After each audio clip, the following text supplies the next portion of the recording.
They said she prayed every morning, before breakfast, before the beatings, before the screams began. In 18th century Moscow, her name carried the weight of nobility.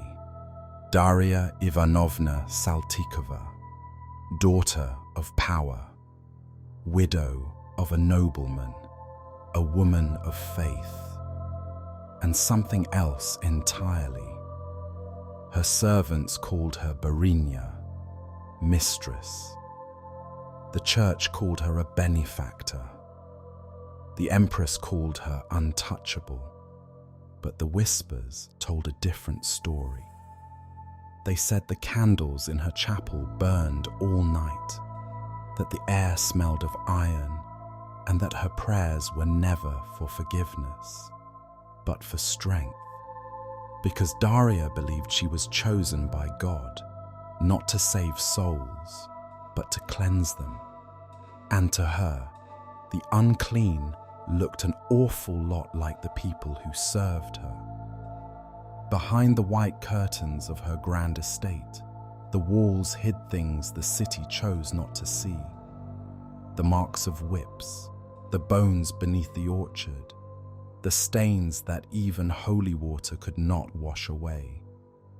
For years, no one spoke. No one dared. In Russia, peasants were not people. They were property, and property could not accuse its owner. So the world looked away. The bells of Moscow rang for mass. The nobles drank and prayed, and Daria Saltykova continued her work, beating, burning, and breaking those who displeased her. Each morning began with prayer. Each evening ended in blood, until one night, a servant escaped. A young girl, barefoot, frozen, burned. She crawled through the snow until a passerby found her. Her breath came in ragged whispers. Her eyes were wide with terror. And when they asked who had done this to her, she said only one word: Daria. That single name cracked the silence of Moscow. A letter was written, a plea sent directly to Empress Catherine the Great. A story so monstrous that even the Empress herself refused to believe it. A noblewoman, a woman of faith, a mother, a murderer. It was unthinkable, but the bones had already begun to surface, and soon even the throne could not ignore the dead. This is not the story of a monster hiding in the shadows. It is the story of a monster who smiled from gilded portraits, who prayed for mercy, and punished others for sins she could never admit were her own. A story not only of cruelty, but of power, of faith twisted into justification, of a world that let the devout become the damned. Before we continue this story, I want to ask you something. If you believe these dark myths, strange histories, and forgotten legends are worth remembering, if you believe the mysteries of our past should not be lost, you can help us continue this work by liking this video and subscribing. Your support keeps the candle lit and allows us to keep exploring the shadows. Tonight, we open the gates of her estate. We will trace the origins of Daria Saltykova, from her childhood among Moscow's elite to the moment her faith curdled into obsession, from her husband's mysterious death to the screams that echoed through her cell in the convent dungeon. This is not only the story of a killer, it is the story of faith without mercy, of power without limits, and of the evil that hides behind prayer. To understand the devil of Moscow, we must first see the world that created her, a world of silk, superstition, and silence. A gilded cage built for angels. That made a monster instead. And so, To solve the riddle of who Daria Saltykova truly was, we must travel back in time, to the heart of a city drowned in snow and sin, to a home that God forgot. Welcome to the Midnight Archives. Moscow was frozen the year she was born, the kind of cold that silences everything. The bells, the dogs, even the wind. In the Grand Saltykov Manor, fires burned behind every window, but nothing inside was warm. Daria Ivanovna entered the world wrapped in linen and privilege, the daughter of one of Moscow's oldest families. Her cradle was carved from oak and blessed by a priest before she ever drew breath. Her life began with ceremony, candles, holy water, and expectations. They said she was a serious child, quiet, observant, the kind of little girl who watched instead of played. When other children ran in the gardens, Daria watched the servants bow and flinch. She studied how fear moved through people, how a look, a pause, a word could make a grown man tremble. Her tutors taught her scripture, French, etiquette. But her true education came from the world around her, the endless hierarchy of master and servant, the rituals of obedience that ruled every breath of noble life. She learned early that sin was everywhere, in the servants who whispered too loudly, in the maids who broke a dish, in herself when she felt envy or pride. Her confessor called her gifted, her mother called her blessed, but the servants called her the cold one. Sometimes she liked to test them. A dropped pin, a spilled drink, little traps to see who would confess, who would lie, who would beg. And when they begged, she felt something stir, a strange satisfaction that even her childish prayers couldn't quiet. Winter shaped her. Each year, when the river froze, Moscow turned to glass. The poor burned icons for warmth. The rich held balls by candlelight. And in the Saltykov household, Daria watched it all from behind frost-covered windows. She saw two worlds, one meant to rule, one meant to serve, and she never questioned which one she belonged to. Her mother used to say, "Discipline is the mark of grace." Daria listened, and in the silence of her nursery, she practiced it, lining her dolls in perfect rows, punishing the crooked ones with a needle prick, then whispering a prayer for their souls. To the adults, she was pious, a miracle of obedience. To the servants, she was unsettling. They said her eyes were too calm, her smile too still. One old nurse swore she once found Daria holding a bird that wasn't moving, its tiny body pinned between her palms. When she asked what happened, Daria only said, "It stopped listening." Even as a child, she learned that pain could make people obey, and obedience, she decided, was holiness. By the time Daria Saltykova turned 16, the city was already whispering her name. Not in fear, not yet, but in admiration. The quiet child had become a woman of striking beauty and impossible composure. Her pale face and silver eyes seemed carved from the same frost that blanketed her city. In Moscow's courts and salons, her presence carried weight. Every movement was deliberate, every word measured. To speak with her was to feel small, as though you were standing before a mirror that showed too much of yourself. When she entered the room, conversation slowed, not because she was loud, but because she never needed to be. Daria had mastered silence the way others mastered charm. Her family arranged her marriage, of course, as they did for all noble daughters. Her husband, Gleb Saltykov, was older, wealthy, and well-connected, He was a man of habit and pride, and though he had married beauty before, he had never married someone quite like her. At first, their union seemed blessed. The city celebrated. Priests praised the match, and Daria, dressed in white lace and silver, played her part perfectly. But within the manor, the frost never melted. Gleb's temper was short, his patience thinner still. He drank. He disappeared for days at a time, and when he returned, Daria's smile had grown sharper.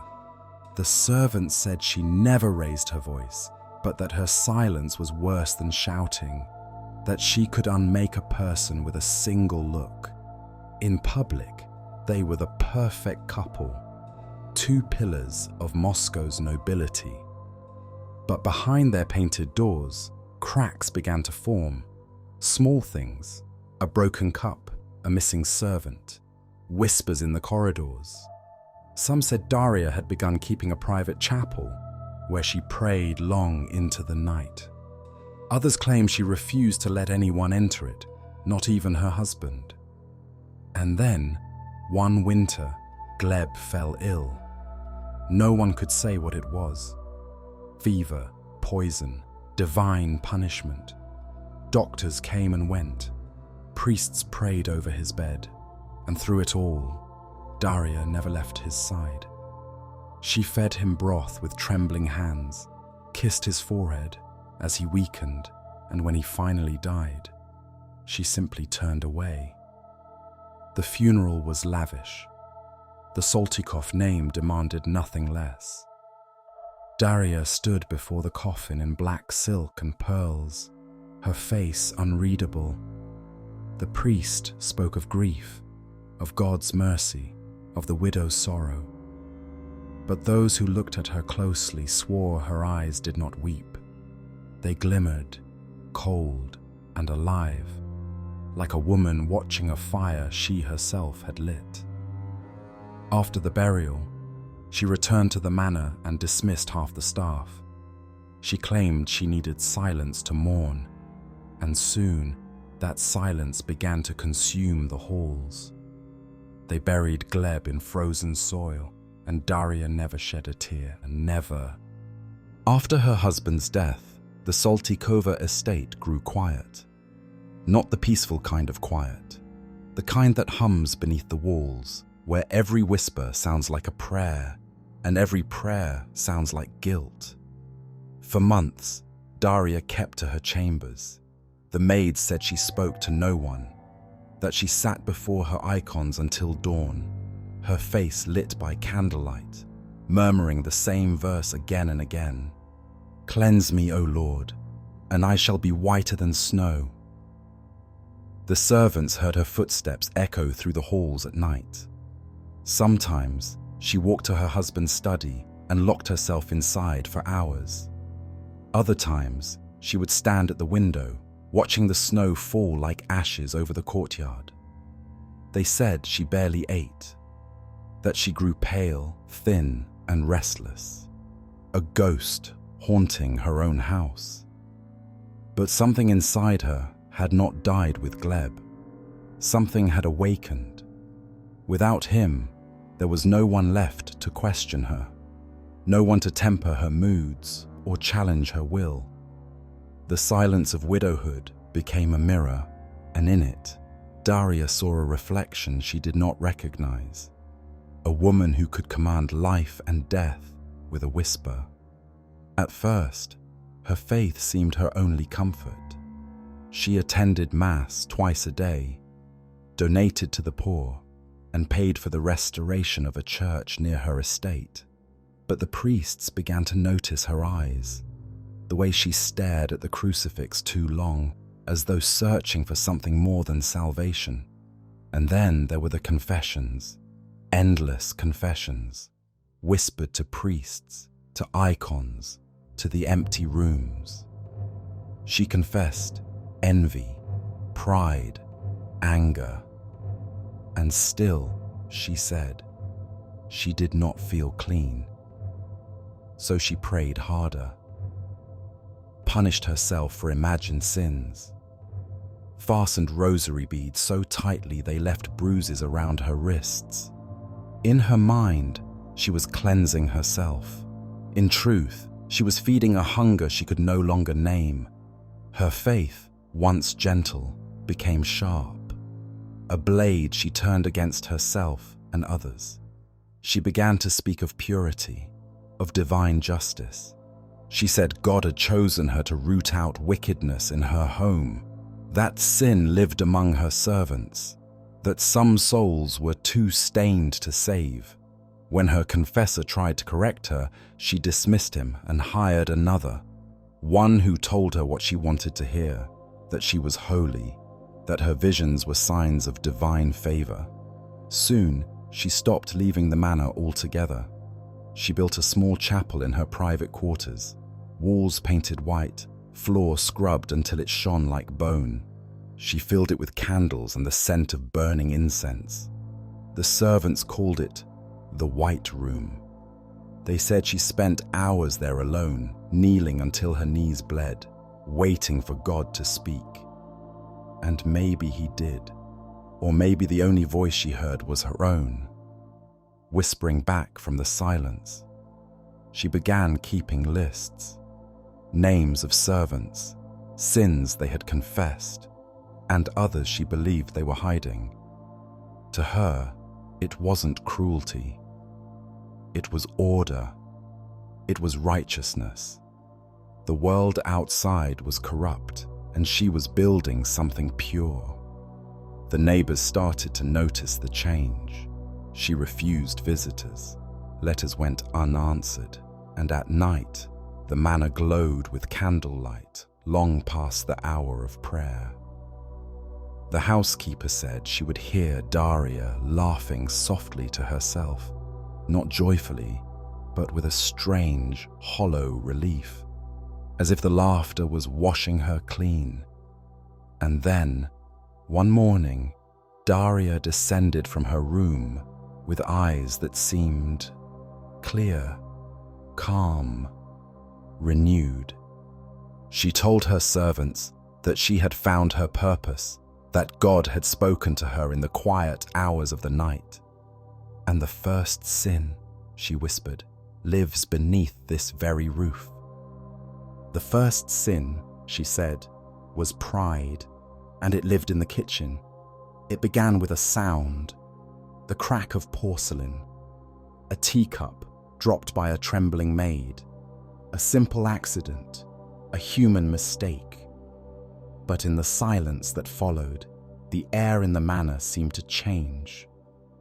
Daria turned slowly toward the girl, her expression serene, almost kind. Then softly, she asked, "Do you believe God forgives carelessness?" The girl fell to her knees, stammering apologies, but Daria only smiled. "Confess," she said. "Confess your sin." The servants froze. They knew what confession meant now. It was no longer spoken in church. It was demanded here, in the White Room, under her watchful gaze. They led the girl inside. The door closed behind them. No one saw what happened next. Only the sound of a hymn drifted through the walls. A melody carried on sobs and whispers. When the door finally opened, Daria stepped out, holding a damp cloth. Her hands were clean, her voice calm. "She has been forgiven," she said, "and God is merciful." Winter returned, and with it, silence. The kind that settles over everything. The kind that makes even the living sound dead. The Saltykova estate stood half empty now. Servants gone, rooms cold, windows shuttered. Only the chapel burned with light, its candles trembling against the frost. Daria said the household was cleaner now, holier. She told the remaining staff that God had rewarded her discipline, that the sickness of sin had been washed away. But the others knew better. They moved quietly, their eyes downcast, their breaths held when she passed. Each of them counted the days, not by sunrise or prayer, but by who was missing at breakfast. Then, one evening, the snow began to fall, thick, heavy, endless. Daria stood by her window, watching the flakes drift like ashes from the sky. She whispered that snow was the purest thing on earth, a blanket from heaven to cover what was unclean. That night, a new servant arrived, a young girl, barely 15, sent from a distant village to serve the Blessed Widow. She entered the manor with hope in her eyes and found only silence waiting for her. Daria welcomed her with a smile. She brushed the snow from the girl's shoulders, tucked a strand of hair behind her ear, and said softly, "Don't be afraid, my dear. We'll wash away your sins soon." The girl smiled back, nervously, politely. She didn't yet know that no one ever left this house clean. Outside, the snow kept falling, covering footprints, covering graves, covering everything. That winter, the cleansing would begin, and Moscow would learn her name. The girl did not return to her duties. They said she was resting, but after a few days, her cot was removed from the servant quarters, and her name was never spoken again. That was how it began, a single accident, transformed into a divine reckoning. From that day on, Daria became a priestess of her own faith. She created rules for her household, sacred laws no one could question. Every morning began with prayer, every evening with inspection. A misplaced towel, a crooked candle, a stain on a sleeve, all became proof of sin. Her punishments were always followed by prayers. Sometimes she would make her servants kneel beside her, their faces bloodied, and force them to recite psalms until they collapsed. She told them pain was purification, that only through suffering could they find grace. And when she raised her hand, she whispered, "God forgives the obedient." Her cruelty was not chaos, it was ceremony. The servants learned the rituals, the lighting of candles, the sound of the whip between verses, the way she'd pause mid-beating to pray for their souls. Neighbors began to whisper. They saw fewer servants each month, and when new ones arrived from nearby villages, they never stayed long. But no one dared to interfere. She was a noblewoman, wealthy, devout, protected by blood and class. To question her was to question God's chosen order. Some of the older staff tried to run. They were found days later, dragged back, their faces covered in frost and fear. Daria greeted them warmly, placed her hand upon their heads and said, "Even the prodigal son was welcomed home." Each act of violence made her more certain. Each prayer after the beating made her feel lighter. The blood was a baptism, the screams a hymn, and the more she cleansed, the more she believed she was saving them. The manor began to change too. Rooms grew empty. Doors were locked that once led to laughter. The walls, once bright, turned grey from candle smoke. The servants stopped singing as they worked. Even the air felt heavy, as if it carried the weight of too many whispered prayers. And still, Daria smiled. Her faith was unshaken. Her soul, she said, was pure. But purity is a fragile thing. Once you spill blood in God's name, it never truly dries. When winter broke, the world outside her gates thawed. But inside the Saltykova estate, the cold remained. It lived in the walls now, patient, listening, waiting for command.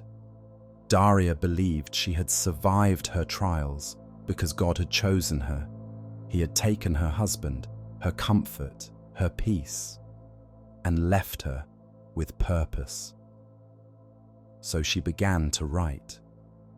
In a leather-bound book that once held family accounts, she penned a new scripture, the rules of purity. Each page began with a verse and ended with a punishment. She wrote as if possessed, her quill scratching through the night. The servant shall rise before the mistress. The servant shall not look upon her without leave. The servant who lies sins not against man, but against heaven. The ink dried, black and glossy, like blood before it turns. By morning, she gathered her household and read from her new gospel. The servant stood trembling, eyes fixed on the floorboards. When she finished, she smiled, a priestess delivering salvation. Every dawn began with prayer now. Every dusk ended in inspection. She walked the halls in silence, rosary in hand, pausing at doors to listen for whispers, for sin. A cough could be deceit, a sigh, rebellion, even laughter. She called it the devil's music. To the frightened, her devotion looked holy. She wore white every day, claiming the color kept evil from touching her.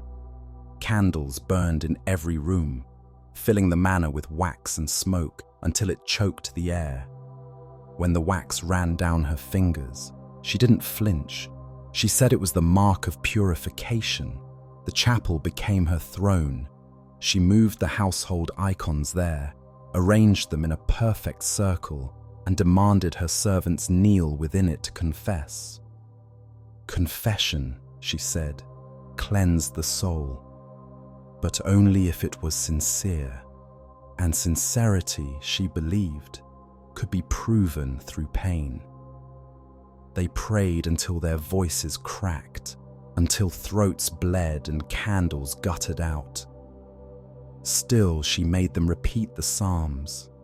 Over and over, a choir of trembling voices, until the words lost all meaning, until they sounded like the rustle of something buried. At night, she wrote again, new commandments, new penances, new ways to please a silent God. Sometimes she read them aloud to the empty hallways, as if expecting angels to answer. Sometimes she did hear an answer, a creak, a whisper, a breath behind her shoulder. She would turn, smile faintly, and say, "He is here." The servants began to break beneath the weight of her holiness. They starved themselves to prove loyalty. They scrubbed the floors until their fingers bled. They prayed for death, but dared not leave. And Daria, watching their suffering, felt peace. In every bowed head, she saw obedience. In every bruise, redemption. She believed she was saving them, that each act of punishment was mercy disguised as pain, that God had chosen her to cleanse Moscow, one soul at a time. When the priest who once blessed her marriage came to visit, he found her kneeling in the chapel, surrounded by flickering candles and the faint smell of iron. He asked if she still prayed for forgiveness. She looked up at him, eyes shining, and said, "I no longer need forgiveness, Father. I am his instrument." And the priest, seeing the calm in her face, understood that he was standing in the presence of someone who no longer saw the line between worship and blasphemy. From that day on, the servants called her gospel the New Bible, and they knew that every word she wrote was another step toward their damnation. But what happens when the priest becomes the sinner, when the prayer itself becomes the curse? The answer waited in the next scream. By spring, the Saltykova estate had become a living church, and Daria its self-appointed god. Every servant was now a worshipper, and every day was a sermon. She carried her leather book everywhere, the one she had once filled with prayers and rules. Now, it had a new name, the Book of Sins. Each page bore a list of the condemned, not by rank or reason, but by the gravity of their supposed offenses. A missing comb, a torn hem, a glance that lingered too long. The smallest human slip became eternal proof of wickedness. The servants learned to hide their hands when they shook, to bite their tongues before they spoke, to pray without sound, lest she call it blasphemy. And Daria watched them, always watching, every tremor, every shadow across their faces. To her, fear was purity made visible. The more frightened they became, the closer to God they were. Once, she gathered the household before dawn, their breath turning white in the cold air. She held up the book for all to see. "This," she said softly, "is your salvation. Each name within these pages can still be forgiven, if they suffer enough." No one dared to meet her eyes. She walked the line of servants, her fingers tracing the edges of their faces like a blessing.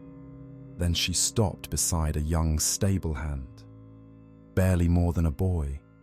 He had been late to morning prayers. Daria asked him to recite Psalm 51, her favorite. When he faltered, she struck him once across the face, not with rage, but with ceremony. Another strike and another, each one punctuated by a whispered verse. "Create in me a clean heart, O God." When the boy collapsed, she smiled. "Now you are clean," she said. They buried him quietly at the edge of the property. The next morning, his name was crossed from the Book of Sins and written in a new column she had created, "Redeemed." After that, the household changed. Every act of cruelty became an act of grace, every death a kind of confession, and Daria, calm, devout, almost tender, became the hand of divine justice. Rumors began to drift beyond the manor walls. Merchants spoke of servants who never returned from her estate. Priests murmured of her holy rage. But the nobles dismissed it all. "She is strict," they said, "but holy women must be." Inside, the manor decayed. Candle wax streaked the walls like veins. The floors reeked of smoke and oil. The few servants left alive moved like ghosts, silent, hollow-eyed, their bodies scarred with proof of piety. At night, she held sermons in the great hall. She forced them to kneel in a circle of candles, their faces lit like saints in judgment. Each one confessed to sins they hadn't committed. Each one begged for punishment, because punishment meant they would survive another night. And Daria, listening to their trembling voices, felt something she called love. "God forgives those who suffer," she told them. "Your pain is my prayer." Then she dipped her quill into ink and wrote their names down again, over and over, until the pages bled black. By the end of that spring, the Book of Sins had more names than prayers, and the manor that once echoed with laughter now pulsed with something else. A rhythm of breath and fear, a heartbeat beneath the floorboards. Outside, the city bloomed with summer. Inside, Daria Saltykova built her paradise, one confession at a time. There came a time when even the servants stopped counting the dead. It was easier that way. To count was to remember, and to remember was to lose your mind. By midsummer, the Saltykova estate no longer felt like a home. It felt like a confession that never ended. The windows stayed shuttered, the curtains drawn tight to keep the world out, and the screams in. Inside, the air was thick with wax and rot. Candles burned from morning to midnight, their smoke curling into strange shapes across the ceilings. Sometimes the servants swore they saw faces in that smoke, the souls of those who had been cleansed. Daria didn't rest anymore. She drifted through the halls like a spectre in white, her footsteps soft, her prayers endless. Even her voice changed, no longer gentle or human, but flat, recited as though she were merely echoing someone else's words. Her punishments became liturgy, her tortures, scripture. Each act was planned, measured, rehearsed. She began to hold ceremonies in the white chapel, forcing servants to gather as witnesses. She would choose one among them, accused of lying, of laziness, of sin, and call it a cleansing.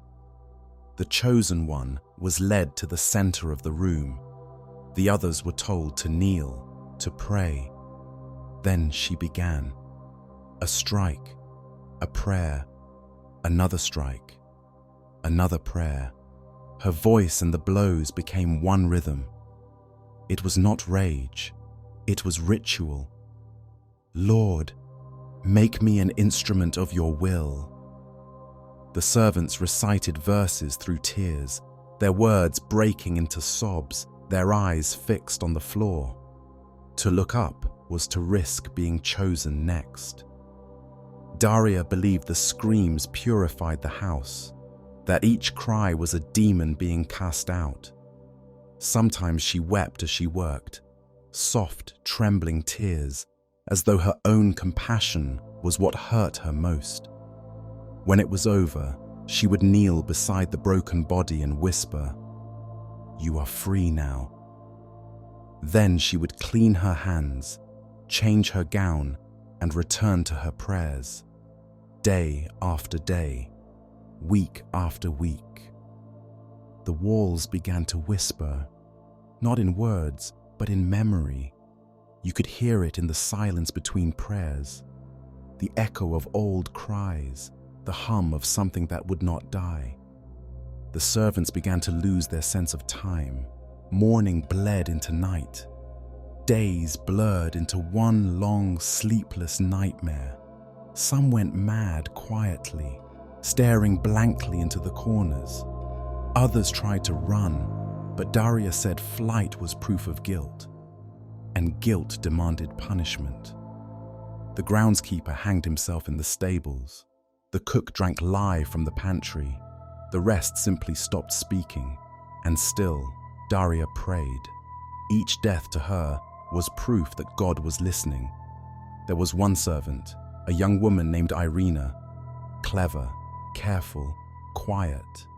She tried to protect the others, to hide them, to take the blame when Daria's temper rose. For months, she survived by silence. But one evening, Daria found her holding a cross carved from wood. Irina said she prayed for the souls of the dead. Daria smiled. "That's good," she said softly. "Pray for them." Then, after a pause, "And for yourself." That night, Irina's prayers joined the others, her name written in the book of sins, then crossed out before dawn. The next morning, the chapel smelled of smoke and oil. The servants knew what it meant. They did not look. They simply prayed. Outside, summer thunder rolled across the fields. Inside, Daria whispered verses into the silence, each word striking the air like a lash. Every drop of blood is a prayer, every wound a blessing. By now, she barely resembled the noblewoman Moscow once adored. Her eyes were fever-bright, her lips cracked from prayer, but her voice was steady. And as the servants knelt before her, terrified and trembling, she told them the truth she believed with all her heart. I am cleansing this house for God, and if he demands more blood, then let it flow. The room fell silent. Not even the candles dared flicker, because somewhere in the darkness beyond the walls, the dead had begun to whisper again, their voices soft, rhythmic, like the sound of prayer, and Daria smiled. When the summer heat finally broke, a strange stillness settled over the manor. The prayers grew slower, softer, like echoes of something that no longer believed in itself. But in the dark spaces between them, another sound began to rise, whispers. At first they seemed like tricks of the wind, sighing through the cracks in the walls, but the servants knew better. They said it was the voices of those Daria had cleansed, calling from beneath the floors, begging to be remembered. At night, the candles burned lower, their flames bent, trembling, as if reacting to something unseen. The servants started leaving breadcrumbs at the base of the chapel door, a silent offering for the souls they could no longer save. Daria found the crumbs one morning and smiled. Even the dead must eat, she said. She had begun talking to them. Her conversations with the departed were calm, one-sided, almost loving. She claimed their spirits guided her hand, told her who was still impure, whose heart still harbored pride. She called them her choir. The living stopped sleeping. They moved like shadows through the hallways, flinching at every sound that wasn't there. A door creaking, a soft footstep, a breath on the back of the neck. But fear has its limits. Eventually, even terror grows tired, and when it does, desperation begins. Late one night, a handful of servants gathered in the laundry cellar, the only room Daria never entered. They whispered plans over the hiss of boiling water. They spoke of the road to Moscow, of letters to the Empress, of justice that might still exist somewhere beyond the snow. The oldest servant, a man whose back was bent from years of prayer, shook his head. "You cannot run from God," he said. But a young girl named Anya looked up and whispered, "We're not running from God. We're running from her." The next morning, Daria awoke with a strange calm. She said she had dreamed of angels, that they sang to her, voices sweet as bells, warning her that betrayal was blooming in her house. She ordered the staff assembled in the courtyard. Her eyes moved over them slowly, as if reading their souls one by one. Then she smiled. "There are rats among us," she said softly, "and I will find them." That afternoon, one of the maids vanished. Her name was crossed from the book before sunset. The others said nothing. They simply waited for their turn. But one night, when the snow returned early and the manor slept, Anya crept from her cot. She moved barefoot through the halls, past the chapel door, past the shuttered windows. The air reeked of wax and smoke. Her heart pounded loud enough to drown the whispers. She reached the side gate. For the first time in months, she felt the cold air on her face. It tasted like freedom. She ran. Behind her, the house loomed black against the snow, its windows like watching eyes. And for a moment, she thought she heard someone following. Footsteps crunching softly, then stopping. When she turned, there was nothing but white. Anya didn't stop until she saw the lights of the next village. Her feet were bleeding, her breath ragged, her mind half lost to fear. But she was alive. In her trembling hands, she carried a torn scrap of paper, a page ripped from the Book of Sins, her own name scrawled across it. She would show it to anyone who would listen. She would tell them what had happened behind those walls, the house that prayed, the mistress who cleansed, the ghosts that whispered back. She carried a story too terrible to be believed. Anya reached Moscow half dead. Frost clung to her hair like silver threads. Her hands bled through the rags she wrapped around them, but she refused to stop walking. Every step carried the weight of the dead behind her. She collapsed outside a small church at dawn. When the priest found her, she could barely speak. He thought she was a beggar at first, another orphan of winter. But when she lifted her head, he saw her eyes, wide, wild, full of something that wasn't madness, but memory. Between fits of coughing, she told him everything. The beatings, the prayers, the dead buried under snow, the noblewoman who called herself God's hand.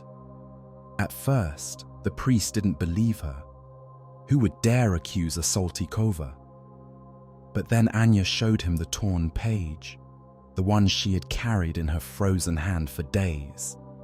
A page covered in ink and names. The Book of Sins. Her name at the top. Her punishment marked beside it in neat, deliberate writing. For defiance, cleansing by fire. The priest went pale. He knew the handwriting.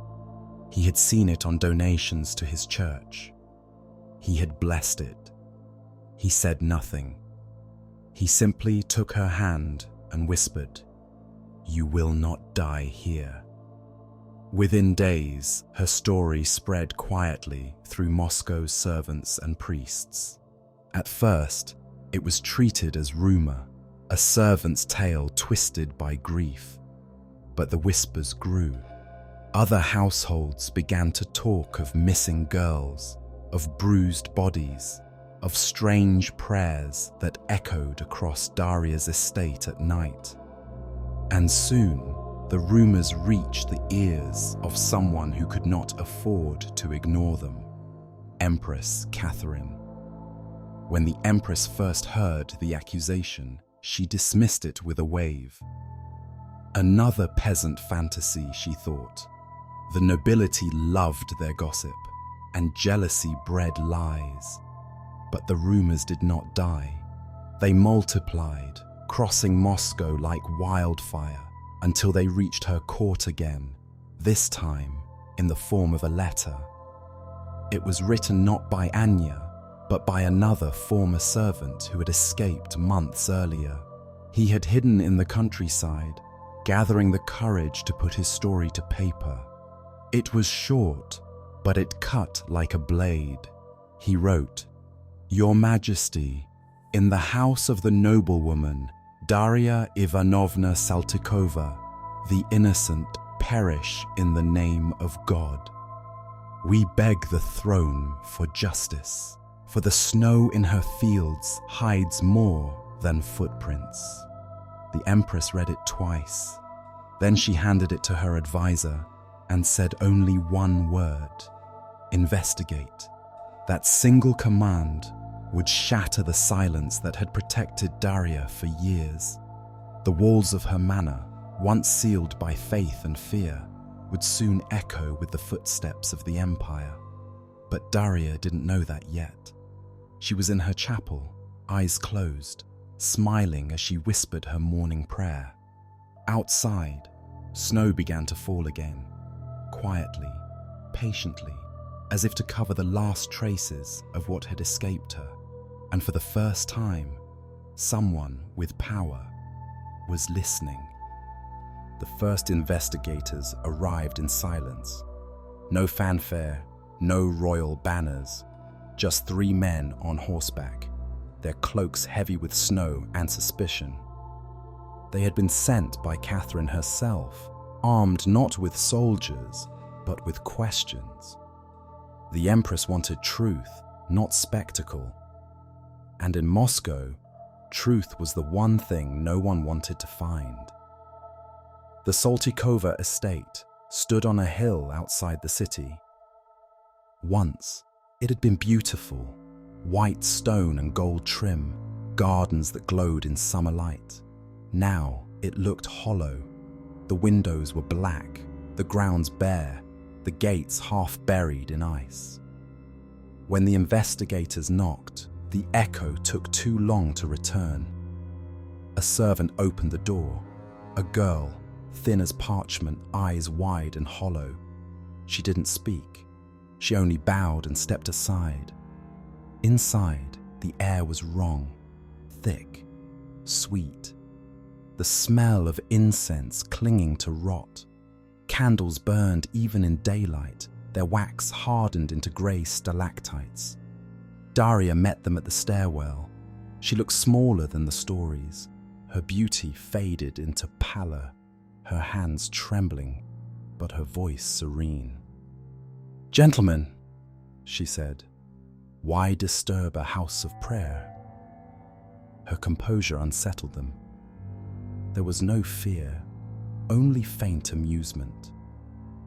As if the presence of royal envoys were a game she had already won. They asked simple questions about servants who had vanished, about the letters to the Empress, about the graves rumoured to lie beyond her orchard. She smiled. "Lies," she said softly. "Peasants will say anything when they are lazy or drunk. I discipline, yes, but I discipline in faith." She invited them to dine. At her table, she served bread, wine, and silence. The investigators noted her calm, the faint tremor in her hands when she crossed herself, and the way the servants flinched at every movement she made. That night, while Daria prayed in her chapel, the men walked the estate with lanterns. They found the servants' quarters half empty, rooms stripped bare, mattresses burned. In one corridor, they found a door nailed shut. When they pried it open, the smell hit them first. Then the sight of stains that no cleaning could erase. They said nothing. They simply closed the door again.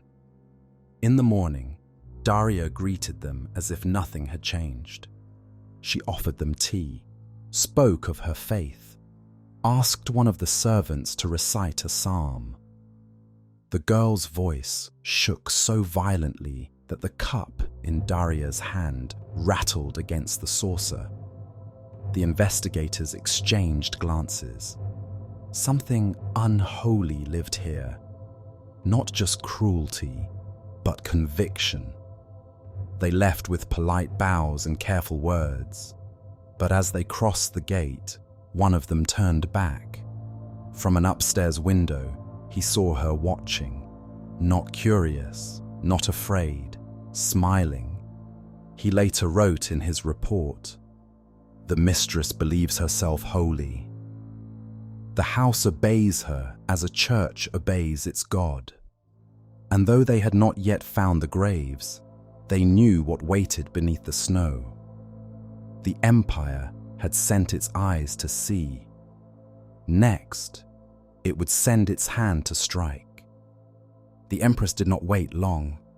When the first report reached her desk, she read it twice in silence, then handed it to her secretary and said, "Find me the truth." Within a week, a second team was dispatched. Not priests this time, but soldiers and magistrates. Men trained to read lies, to smell guilt, to dig through rot. They arrived at the Saltykova estate on a morning thick with fog. The air clung to their coats like wet paper. When the gates swung open, the smell of damp earth and candle smoke flowed out to meet them. The soldiers spread across the property. They counted rooms, servants, tools. They opened storerooms that hadn't been touched in years. They noted every locked door and every missing key. In the courtyard, the magistrate ordered the ground to be broken. At first, the servants said nothing. They watched with blank faces as the men dug. But when the first spade struck something solid, one of the women began to sob. They unearthed a body wrapped in linen, then another and another. The snow around the pit turned grey. By dusk they had counted more than 30, some small, some barely bones, all bearing marks no illness could make. The magistrate's hands trembled as he wrote the number in his ledger. He whispered, "God forgive us." But even he did not know who he was praying for. Inside the manor, Daria waited in her chapel. When the soldiers entered, she did not look surprised. She was kneeling, hands folded, her eyes lifted toward the flickering light of her candles. "Do you have faith?" she asked them. The question hung in the air like smoke. None of them answered. She smiled faintly. "Then you already know why this happened." They found the Book of Sins hidden behind the altar, its pages soaked with wax and ink. Names, dates, small notes in the margins. Cleansed, redeemed, still impure. There were more than 100 entries. One soldier closed the book and refused to touch it again. The magistrate demanded she explain. Daria looked at him with pity. "They begged for salvation," she said. "I gave it to them." When he accused her of murder, she laughed. "Only God decides who lives," she said, "and he spoke through me." They took her from the chapel by force. She did not struggle. She did not plead. She only kept murmuring her prayers, even as her rosary beads snapped and scattered across the floor. The soldiers searched every corner of the house. They found stains that no water could wash away, scratches on the walls that looked like words half-formed, and a smell that clung to them long after they left. By the time the sun fell, the snow had turned to mud, and the pit outside had become a grave for the truth. The magistrate sealed the house, placed a royal wax stamp on its doors, and wrote the words no one in Moscow wanted to see. Confirmed. The Countess Saltykova, guilty of the deaths of many. The report was sent to St. Petersburg by rider. The journey took 3 days. When the message reached Catherine, she ordered one thing: bring her to me. The ride from Moscow to the capital would take weeks, through forests and frost, through the long, quiet roads of winter. And with every mile, the woman who had once ruled her own kingdom of faith and fear would feel her power slip away, leaving only the echo of the prayers she thought would save her. But the prayers were finished now. Only judgment remained. The journey to St. Petersburg was long and bitter. The soldiers rode in silence, the snow falling in slow spirals around them. Daria sat in the carriage, hands bound, eyes half closed as if in prayer. When they passed through villages, people gathered at the roadside, crossing themselves, whispering curses. To them, she was already a ghost. By the time they reached the capital, the Empress's court had turned the story into a spectacle. Everyone wanted to see the woman who had built her own hell. Nobles spoke her name in hushed fascination, half appalled, half enchanted by the scandal that had come from Moscow. The trial began in the cold marble hall of the Senate. No jury, no audience. Only the magistrates, the clerks, and Catherine's appointed observers. Daria was led to the center, her steps echoing like a bell for the dead. She wore grey linen, her hair unbound. The rosary she had begged to keep hung broken at her wrist. She looked neither defiant nor ashamed, only weary, as if she had been waiting for this since birth. The magistrate read the charges: torture, murder, blasphemy, the deaths of more than 100 souls. Each accusation struck the air like thunder. Daria listened without blinking. When they finished, she asked to speak. Her voice was calm. "I harmed no one who was pure," she said. "The guilty begged me for redemption. If their bodies failed, it was because their sins were too heavy to bear." The magistrate asked if she repented. She smiled. "You ask if I regret serving God." Never witnesses were brought forward. Servants who had fled, priests who had turned away in shame, villagers who had buried the nameless dead. One by one, their words piled up like stones. When Anya entered the hall, Daria's expression changed for the first time. Recognition, then amusement. She looked at the girl and said softly, "You survived. Then my work was not in vain." The court murmured. The magistrate struck his gavel for silence. But silence couldn't stop the stench of truth filling the room. For days the testimony continued. Ledgers, bones, the book of sins laid open before them all. Each name written in Daria's careful hand, each note a sermon of cruelty disguised as grace. When Catherine's envoy finally rose to speak, he read a letter from the Empress herself.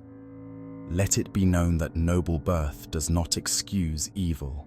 Let her live, but let her see no light, for she prayed in darkness and shall dwell there." The words fell like a sentence from heaven. Daria bowed her head, not in shame, in something closer to relief. The court waited for tears that never came. She whispered instead, "The Lord sees me. The Lord knows I am clean." As she was led away, a guard later wrote, he heard her humming beneath her breath. A hymn, the same one the servants had been forced to sing. It echoed down the corridor long after she was gone. Outside, the crowd pressed against the palace gates, demanding to see her face. When the doors opened, they saw a small figure wrapped in grey, eyes bright as ice, lips moving in silent prayer. They spat, cursed, threw handfuls of snow. She did not react. She only lifted her head to the falling flakes and whispered, "Whiter than snow, whiter than snow."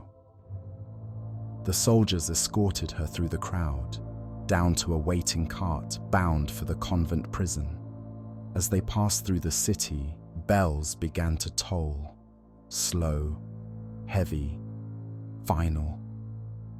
Mothers pulled their children indoors, shopkeepers locked their doors, and in every echoing ring, the people of St. Petersburg heard the same message.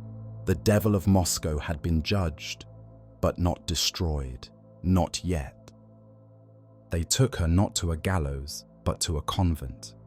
Catherine had ordered that Daria's life be spared, not out of mercy, but as punishment. Death was too quick. The Empress wanted her to live with the weight of her sins.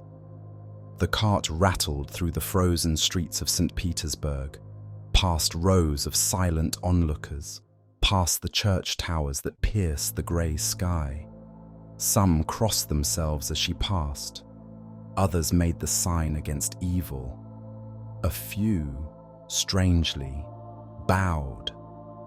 When she arrived at the Ivanovsky convent, the nuns refused to touch her. The soldiers led her down through narrow corridors, the air growing colder with every step. Her cell was carved into the stone, a room no larger than a grave. There was no bed, only straw, no window, only a slit of light that cut across the floor like a wound.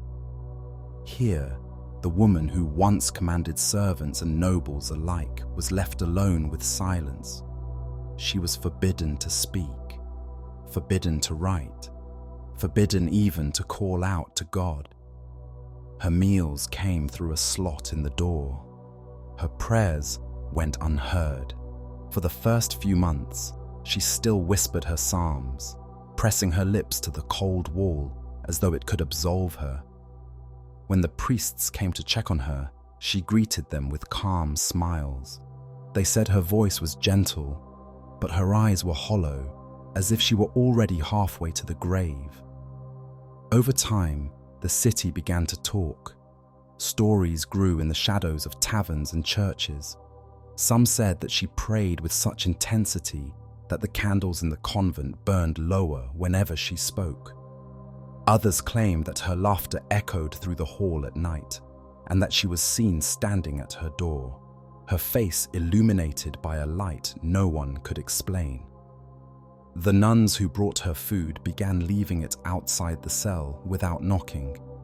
They said when they approached too closely, they felt the air turn colder. One swore she heard Daria whisper her name through the slot in the door. Another said she saw eyes glowing faintly in the dark. The Empress demanded monthly reports on her condition. Each one read the same: alive, unrepentant, silent. Years passed that way. The city changed around her. Catherine's empire grew. Wars were fought, treaties signed, seasons turned. And still Daria sat in her stone room, the only constant in a world she no longer ruled. They said she would kneel for hours, her hands clasped, lips unmoving, as if waiting for an answer that never came. And yet, there were nights when people swore they heard her singing, low, rhythmic, almost tender, the same hymn she had made her servants sing before they died. Visitors began to come to the convent just to hear her. The guards warned them not to linger, but curiosity always wins against caution. They would stand at the end of the corridor, straining to catch her voice. A faint melody that rose and fell with the wind. Some left trembling, swearing that she had called their names. Others left in silence, unable to admit that for a moment they felt pity.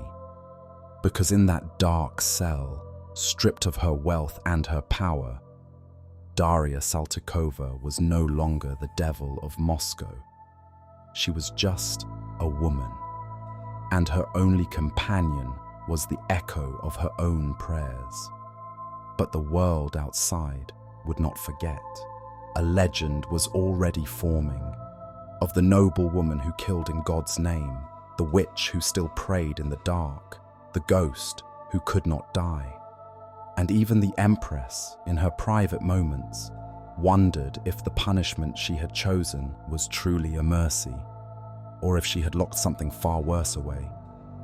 Years passed, and Daria Saltykova became a whisper on the wind, a name spoken softly in Moscow taverns, a ghost story told to frighten children into obedience. She lived 33 years in that cell, 33 winters, 33 seasons of silence and snow. The guards who once feared her grew old, their replacements inheriting the same unease. No one liked to linger near her door. The air was colder there, heavier. Some said they could hear her breathing on the other side, long after she was supposed to be asleep. As the empire changed, her legend changed with it. To some, she was a demon who fed on prayer. To others, a martyr punished for her faith.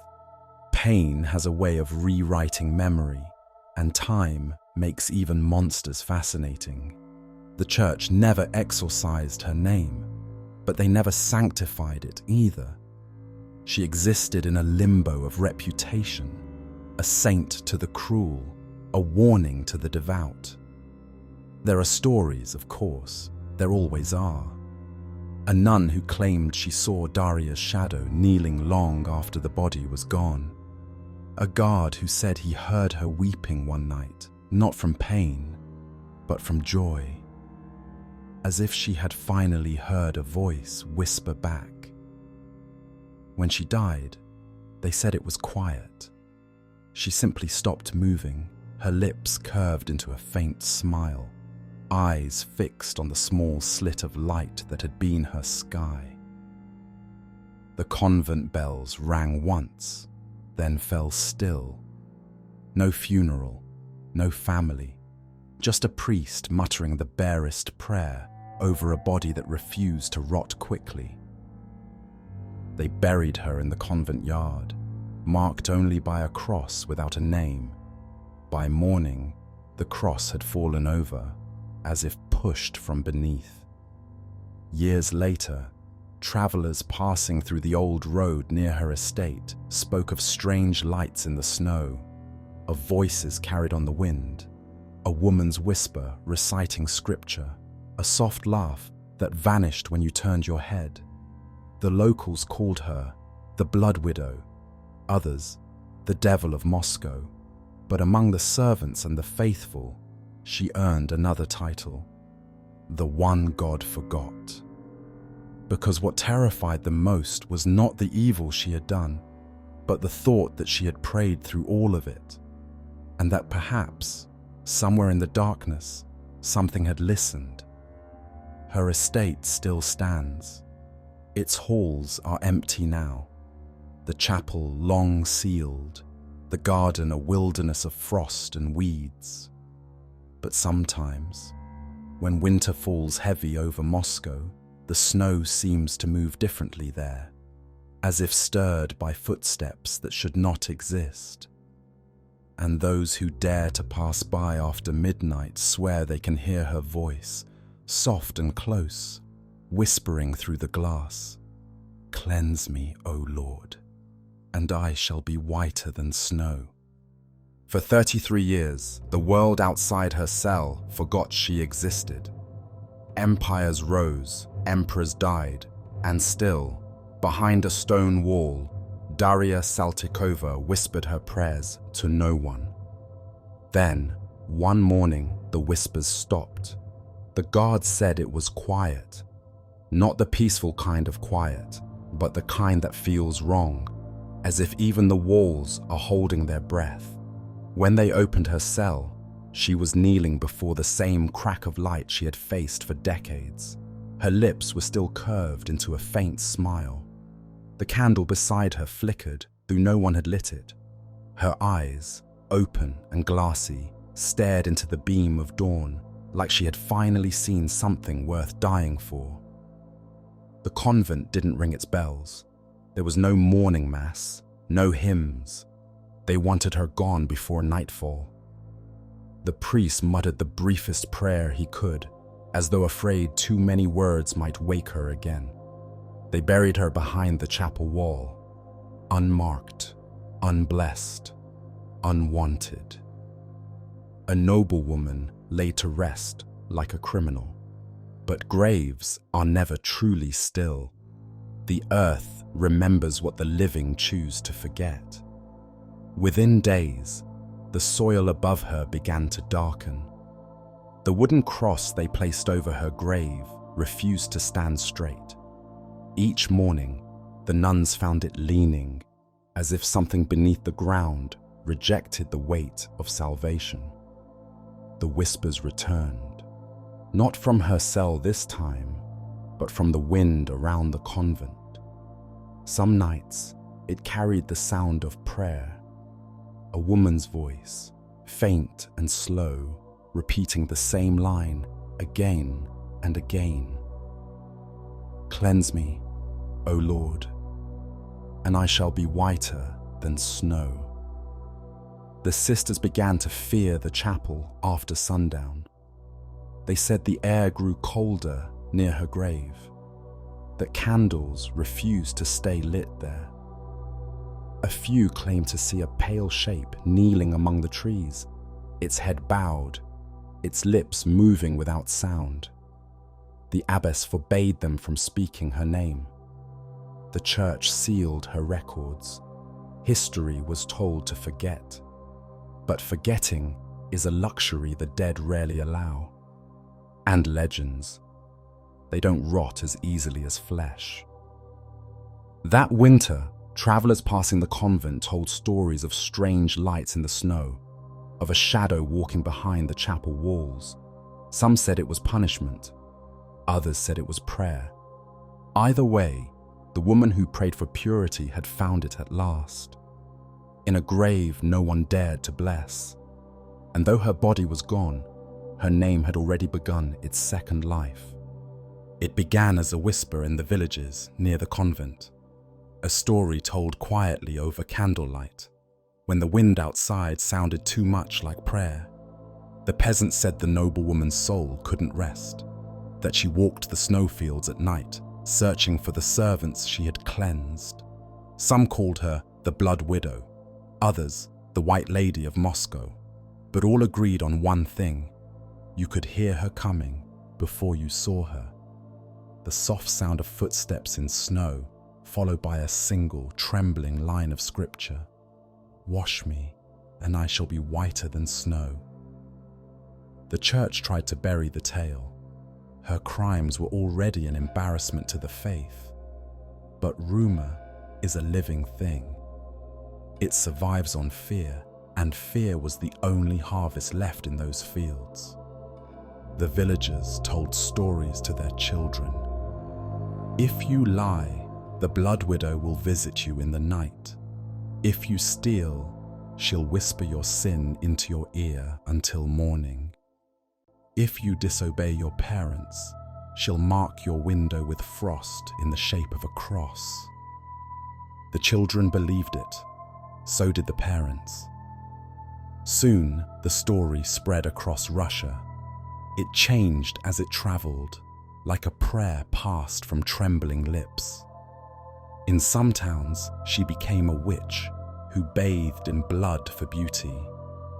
In others, a cursed saint punished for loving God too much. Every retelling made her less human and more eternal. By the 1820s, peddlers were selling woodcuts of her image. A veiled woman standing in snow, one hand clutching a rosary, the other dripping red. Peasants bought them to hang above their doors, believing she would keep away sickness and sin, because nothing protects better than the monster you already fear. There were songs too, a lullaby in the countryside. Sleep, my child, and dream not loud. The widow walks beneath the cloud. Cross your heart and hide your face, lest she find you out of grace. Every generation added its own verse. The noblewoman who prayed, the servant who escaped, the snow that buried the truth. And with every telling, the lines between faith and fear blurred a little more. The church condemned the superstition, but even priests began to wonder if the stories were only stories. One bishop wrote in his diary, "We burned her letters, destroyed her chapel, and salted the earth where she was laid. Yet still they speak of her. Perhaps she was not condemned at all. Perhaps she was chosen." It was around that time that her legend changed again. People began to say the Blood Widow no longer punished the wicked. She punished the proud, the rich, the cruel, and that if a nobleman dreamed of her, it meant his house would soon fall into ruin. The peasants liked that version best. For once, the fear belonged to someone else. But the the real story of the woman who prayed for purity and found only blood, was already gone, swallowed by time, twisted into a warning, a ghost, a shadow. The world had turned her sins into superstition, and superstition into comfort, because it's easier to believe in a ghost than in the cruelty of a living soul.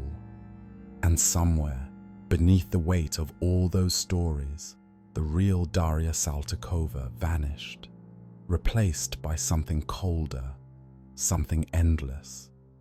The more they feared her, the stronger her ghost became. By the mid-1800s, Daria Saltykova had stopped being a ghost story told by peasants. She had become something far more dangerous, a fascination. In the parlors of Moscow and St. Petersburg, the same nobles who once whispered her name with disgust now spoke it with a kind of morbid curiosity. They called her a study in hysteria, an example of divine madness. They said her cruelty was proof that the Russian soul was capable of greatness, even in sin. Writers adored her. Poets compared her to Bathory, to Medea, to the fallen angels of Milton's verse. One novelist, too afraid to name her outright, invented a character called the Widow of Snow. The story sold out in weeks. Society began to collect her relics. A cracked teacup said to be from her manor, a scrap of cloth stained with her prayer, a painting, probably fake, showing her kneeling before a wall of light. Every piece was proof that people prefer their monsters gilded. Doctors, too, claimed her. Early psychiatrists dissected her legend like a cadaver, calling her a female phenomenon of religious mania. They wrote that piety had poisoned her mind, that her cruelty was not evil, but illness. It made her safe again, tragic, interesting. And in the salons of St. Petersburg, her name became a sort of parlor game. Young women joked, "Don't cross me, or I'll become the next Saltykova." Men smirked, half thrilled by the thought of a woman who could terrify an empire. Every retelling made her grander. Every analysis made her cleaner. The blood faded. The prayers grew poetic. By the end of the century, painters depicted her surrounded by light, a pale saint gazing upward, while faceless servants knelt below. The horror became art. The cruelty became literature. And the woman who once killed for God was reborn as a mirror for the sins of others. A philosopher wrote, "Saltykova is not a person, but an idea." She shows us that the line between purity and power is invisible, and that to gaze at holiness too long is to glimpse the devil within it. The irony was perfect. The same society that had condemned her now used her as a symbol of its own sophistication. Evil had become fashionable, a story to be admired from a safe distance. In private, though, some still feared her. They said mirrors in old estates fogged without reason, that portraits of pious noblewomen sometimes cracked at the eyes, that a whisper in an empty chapel could make you drop to your knees before you knew why. And when winter returned each year, when the first snow blanketed the streets, people joked about the widow walking again. They laughed, but locked their doors before midnight. Because fascination is only another kind of fear. It flatters what we do not understand. It dresses the grotesque in philosophy and lace. Daria had become immortal, not through faith or forgiveness, but through our hunger to explain her away. She had killed in the name of purity. Now her name was used to purify the guilt of everyone else. They looked into her story, and saw themselves, their own pride, their own cruelty, their own need to believe that sin, when dressed in prayer, might still be beautiful. She had stopped being a woman long ago. Now, she was a mirror. And when people stared into it too long, some swore they saw her looking back. Time tried to bury her again. The empire fell. Revolutions came and went. But the snow in Moscow still whispered her name. In the early 1900s, the Saltykova estate was reclaimed by the state. The manor, empty for nearly a century, was turned into an orphanage for war children. It was practical, large, isolated, and according to the officials, blessed by history. The nuns who had lived long enough to remember warned them not to. They said the walls were cursed, that the prayers still lingered, stuck in the cracks like trapped air. But in those years, no one believed in curses. They believed in progress. They believed in walls that could forget. The first winter came quickly. The caretakers complained of cold that no fire could drive out.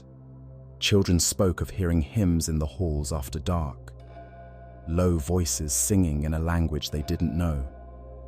At night, the candles blew out by themselves, doors locked without keys, and in the morning, the frost on the windows formed crosses. One caretaker swore he saw a woman walking through the courtyard at dawn. She was veiled in white, barefoot in the snow. He followed her footprints until they stopped, midway across the yard, ending in nothing. The orphanage closed within 5 years. The next use was industrial, a textile workshop during the Soviet years. The workers called it the widow's factory. They said the machines sometimes stopped without reason, and that oil pooled on the floor in the shape of hands. They joked about it during the day, but no one stayed past dusk. In the 1970s, the manor was abandoned again. Vandals took the icons, the bells, the bones, but they left the chapel untouched. No one dared step inside. A journalist who visited in 1974 wrote, "It is colder inside than it is outside. I heard nothing, and yet I knew I was being watched." Ghost hunters came in the 1990s, armed with cameras and microphones. They recorded whispers, not words, just breaths. A voice rising and falling like a prayer half forgotten. One of them fainted after hearing a woman say, "Kneel." They swore the temperature dropped 10 degrees around the altar, and in the corner of one photograph, a pale figure stood where no one had been. Today, the estate is fenced off. The government calls it unsafe, but the locals know better. They say the snow never melts there, that even in summer you can see your breath near the chapel door. Children dare each other to touch the gates at midnight. If you listen long enough, they say, you'll hear her voice beneath the wind, a soft, steady rhythm, like a heartbeat under the frost. And when the first blizzard of winter rolls through Moscow, when the sky turns white and the air goes still, people still say the same thing their grandparents said. The widow walks tonight. Some laugh. Some cross themselves. Some light a candle. But no one looks out the window too long. Because if you do, if you stare into the snow and wait for the shadow to move, you might see a woman in white, her hands clasped, her lips moving in prayer. And if she turns her head toward you, you'll see that her eyes are open. The devil of Moscow had outlived God. Centuries have passed, and yet Daria Saltykova still refuses to die. Her name drifts through history like a frost that never melts. Sometimes as a ghost, sometimes as a cautionary tale, and sometimes as a reflection. Because every generation has its own Saltykova, its own monster dressed in virtue, its own person who claims to do evil for something holy. We study her because we want to believe she was different from us, that what she did could only come from madness or possession. But look closer, and the mirror fogs with breath. Her prayers were not foreign, her faith not strange. She wanted purity, order, meaning. She wanted to be good, and that is what makes her terrifying. The line between devotion and destruction is thin, so thin you rarely know when you've crossed it. The moment you believe you are righteous, you've already begun to build your own chapel of cruelty. That is why her story endures. Because it isn't really about her, it's about us. We are the ones who keep her alive. Each time we turn tragedy into fascination, each time we dress violence in reason, each time we look at cruelty and call it conviction. In that way, the Blood Widow never left her chapel. She just moved inside us, into our politics, our faiths, our histories, our desperate need to believe we are right, even when the ground beneath us is red. Some say her ghost still prays in the snow. Others say she's long gone. But maybe the truth is simpler. Maybe she was never haunting the world. Maybe it was the world that haunted her, and still does. And if one winter night you catch your own reflection in a window and see a pale figure standing behind you, don't be afraid. It's only the mirror reminding you how close faith can come to madness. "Cleanse me, O Lord," she whispers still, "and I shall be whiter than snow." The Saltykova estate still stands, hidden behind the birch trees on the southern edge of Moscow, its stones cracked, its windows boarded, its silence unbroken. Most who pass it now don't know its name. They don't know the stories whispered across centuries, the prayers, the blood, the faith that turned to ash. But on certain winter nights, when the wind moves through the trees just right, some swear the air changes.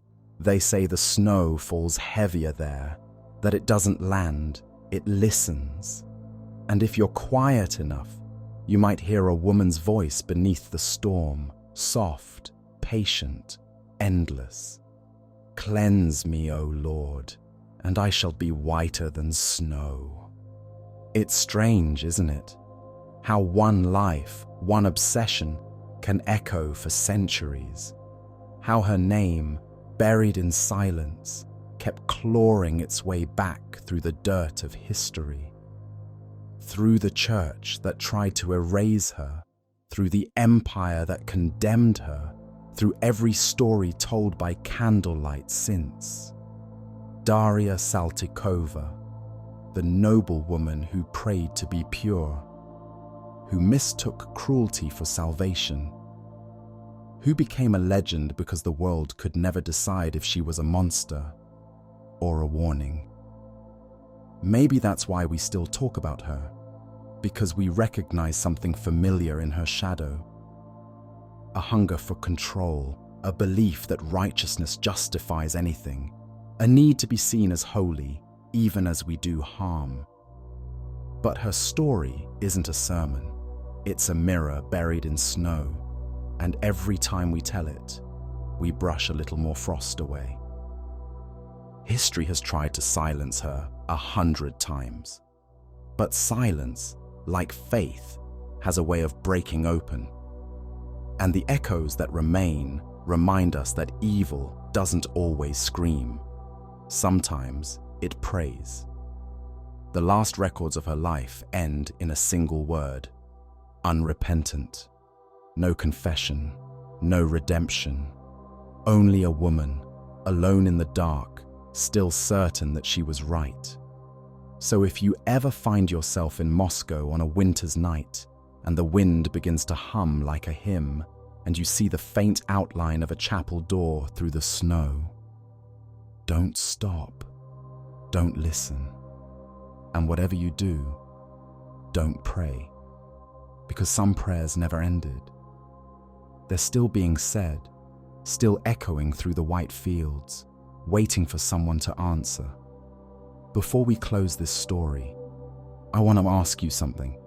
If you believe these dark histories, these forgotten names and haunted places are worth remembering, if you believe the past should not be left in silence, you can help us keep the candle lit. Like this video, subscribe to the channel. Your support lets us keep exploring the shadows and uncovering the truths that history tried to bury. Because every story, no matter how dark, deserves to be heard one last time. Until next time, thank you for walking with us through the midnight.